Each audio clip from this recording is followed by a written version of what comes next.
غیر معصوم نائب امام نہیں ہو سکتا. کہتے ہیں نا غیر معصوم نائب امام نہیں ہو سکتا. اول تو یہ کوئی عقلی اور منطقی دلیل ہے نہیں. جب مالک اشتر نائب امام بن سکتے ہیں, جب محمد بن ابی بکر مالک نائب امام بن سکتے ہیں, جب مسلم ابن عقیل نائب امام بن سکتے ہیں, ہے نا, یہ سارے یہ معصوم تھے, غیر معصوم تھے نا, امام تو نہیں تھے یہ لوگ, کوئی نبی تو نہیں تھے. کتنی سرزمینوں پر بھیجے امام نے. یہ محمد بن مسلم ثقفی امام صادق علیہ السلام کے یہ شاگرد ہیں.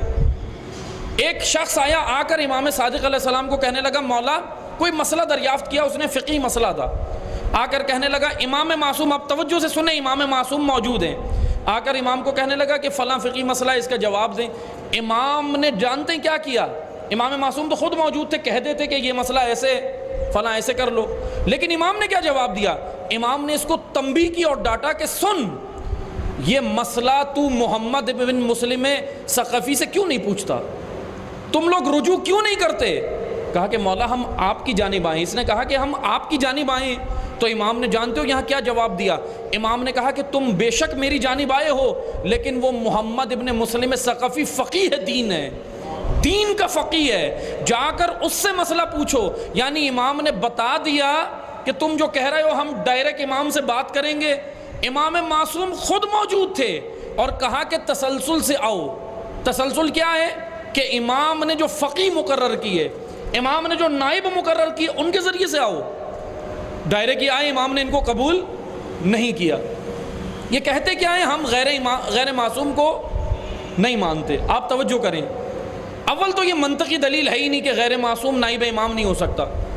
لیکن اگر چلیں بالفرض ہم نے آپ کی بات مان لی, تو چلو آؤ بیٹھو, ایک فیصلہ کرتے ہیں, ایک بات کرتے ہیں, ہم آپ کی بات چلو ٹھیک ہے مانتے ہیں, آؤ بیٹھو. آپ کہتے ہو غیر معصوم نائب امام نہیں ہو سکتا, تو پھر یہ بتاؤ غیر معصوم وکیل حق زہرا کیسے بن گیا, غیر معصوم وکیل ولایت کیسے بن گیا.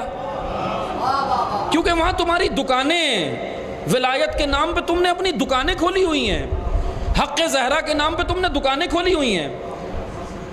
وکیل حق زہرا غیر معصوم ہو سکتا ہے, وکیل ولایت ہو سکتا ہے, خطیب ولایت, سب کچھ غیر معصوم ہو سکتا ہے, صرف نائب امام اور فقی غیر معصوم نہیں ہو سکتا. اس کو ہم نہیں مانتے.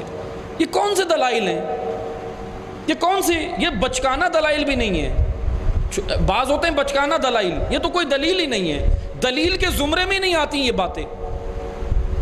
اس طریقے سے آ کر یہ سادہ لو عوام کو گمراہ کر رہے ہیں کہ غیر معصوم یہ نہیں ہو سکتا, غیر معصوم یہ نہیں ہو سکتا. پھر کہتے ہیں امام پردہ غیب میں تو نہ نماز جمعہ ہوگی, نہ عیدین کی نماز ہوگی, نہ کچھ بھی نہیں ہوگا.